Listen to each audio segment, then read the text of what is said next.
Hi guys, today I'm going to show you my long-lasting, shine-free foundation routine, and these products I've been using together for the past month or two, and it's really been working for me so well. Typically in the summer, I just like to go for a powder foundation during the day, just on a day-to-day basis. I also have another video showing that, like everyday routine as well. But when I'm going out at night, when I'm going to a special event, or when I'm filming a video or something like that, I do still wear my liquid or cream foundations.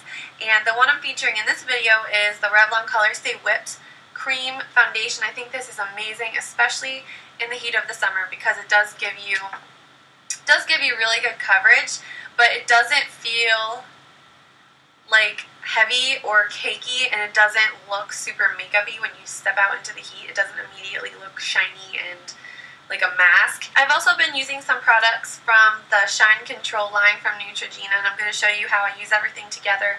But I think the awesome thing about everything I'm showing you in this video is that you could use it all together, or you could just pick bits and pieces and work it into your own foundation routine, and I think it'll still have a really nice, lasting, shine-free effect. So, enough jabber. I'm going to get right into my foundation routine. I hope you enjoy it. So the first thing I'm going to do before I apply my foundation is apply my Neutrogena Shine Control Primer. So I usually take about that much and just blend it in with my fingers.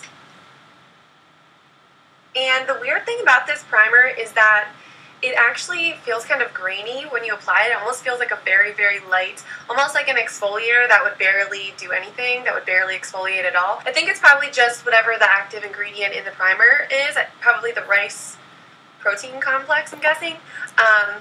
But the good thing is that once you start blending it in, the little grainy feeling does go away. Okay, so now moving on to my foundation, I'm going to be using my Revlon Colorstay Whipped Cream Foundation in Natural Beige. I just try to dot it around as much as possible because it helps with blending, and I'm using my Sigma Angle Top Kabuki F84. I know some people were saying, I got some tweets saying that some people were having trouble blending this foundation, and to be honest, when I first got it, I had trouble as well because I was trying to apply it with my fingers, and then some other people said they had really good luck applying it with their hands, but I actually just really like using my F84, and I found that once I switched to this brush, I had much better luck. But I think the trick with this one is to really kind of stipple it in and blend around a large area and try to get it distributed as much as possible before you start swirling and buffing. And that's another reason why I was kind of dotting it all over my face to begin with. It's a lot easier to blend when you distribute it all around your face to begin with, as opposed to trying to blend a large amount from one spot all the way out to the outer edges of your face. So that's just a little trick that might help you if you picked up this foundation and you had some issues with blending, because it isn't a really heavy, dry foundation. It is actually very silky, and it does feel very, very comfortable and somewhat light. So it's kind of odd that I had blending issues too. I don't know. It was kind of strange, but once you get the hang of it and you find a way to apply it that works for you, I think that it is a really amazing product. Okay, so now hopefully you can see how my face, the color of my face matches the rest of my body a little bit better. I don't tan my face in the sun anyway, so a lot of times it is much lighter, and I try to pick a shade of foundation that's going to match everything up and even it out. So I'm going to take off my knuckle ring so I can show you how I smooth over my foundation with my fingers, and I've been doing this probably since one of my very first videos. I take the flat side of my finger and I just smooth over any areas that have more noticeable pores, and it really just helps camouflage them, and it makes your skin look more like porcelain. And then I'm going to apply some of my Kat Von D Tattoo Concealer. My shade is Sand, and I just tap it on either side of my nose, and then take my Sigma Round Top Kabuki F82. This is my favorite brush for blending in concealer to a larger area.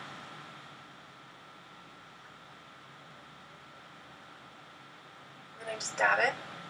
Okay, and then I'm going to set my foundation and my concealer using my e.l.f. large kabuki brush. And I'm just using that to apply my NARS pressed powder in Beach.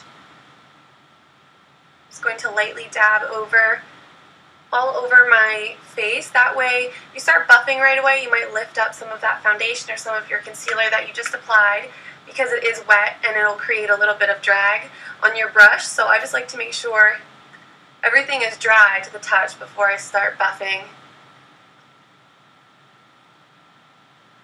And even then, I just kind of lightly swirl it. And then for my under eye concealer, first I'm going to use my Maybelline Instant Age Rewind Dark Circles Eraser, and this is actually the brightening one. And I usually just tap that right into the inner corner of my eye. I just like it to be more of a subtle lightness coming through underneath my concealer. And for that step, I'm using my Revlon Age Defying Concealer with DNA Advantage, and my shade is Light Medium. And I really like this because the applicator just makes it so easy. I just dot it on, blend it in with my finger, and it's so, so silky. This has the most amazing consistency and really, really amazing coverage. And then to set this, I'm actually going to use, I would definitely recommend using some kind of a under eye setting powder to set this concealer, because it is so, so creamy. It will definitely crease on you if you don't. I'm just using the product that I've been using for the past few months or so. This is my Bare Minerals Well Rested Eye Brightening Powder.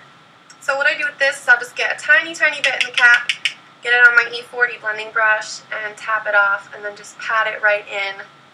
Just pat it right over top of my concealer. It lasts for a really long time, and it just gives you that really wide awake, well-rested appearance to your eyes. Okay guys, a little fast forward. I just did my eyebrows using my e.l.f. eyebrow kit in medium, and I have a video showing how I use this to shape my brows. They're kind of weird right now because I'm like growing them back in so I can reshape them and stuff. That's a whole other video.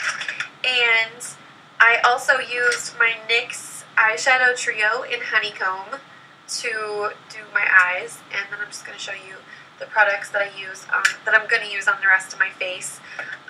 First, I'm just going to apply a little bit of bronzer, my Tarte Mineral Bronzer in Hotel Aries with my Too Faced, I think these are called the Teddy Bear brushes, and this is just the face powder brush.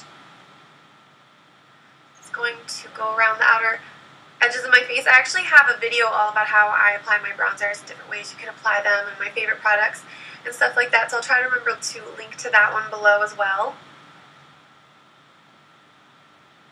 This one is very blendable, so if you apply too much of it, it's very easy to just blend it out. And then for my blush, using my Sigma F10 brush, I'm going to apply my Wet n Wild's blusher. This is the Color Icon blusher in Heather Silk. Just a really nice, plummy, cool pink, I guess. I really like this color though, as well. Just applying that to the apples of my cheeks and blending it up through my temples. And the final step of this entire process, there's another product I wanted to show because I think it really helps control shine throughout the day while you're on the go and that kind of a thing. This is the Neutrogena Shine Control Powder, and again it has the rice protein complex in it. And when you open it up, it comes with one of these little spongy things, and it just looks like that. It's a very soft powder, but you can see that it's not translucent. This color definitely does show up. So what I do, I definitely just throw this in my purse and my to-go makeup bag with me just for kind of, it's like a blotting powder, so I just use it to blot my skin in certain areas that tend to get more shiny throughout the day. One spot that gets really shiny for me is like right here, the bridge of my nose where like my glasses would rest basically. It just tends to get very, very slick and shiny looking, so I'll take a little bit of this on the sponge that they included. I think it's just a really good way to apply it. And just apply it right there. The inner sides of the apples of my cheeks, like right here. The tip of my nose sometimes gets a little bit shiny, or my chin. And this stuff is no joke. It really does work so well. And I've actually been using this without any oil absorbing sheets or anything like that. It just really just mattifies your skin instantly. So I really love this stuff. It's awesome. But that does it for my long-lasting shine-free foundation routine. I really hope you guys enjoyed this video and maybe got some ideas of some products that might work for your skin.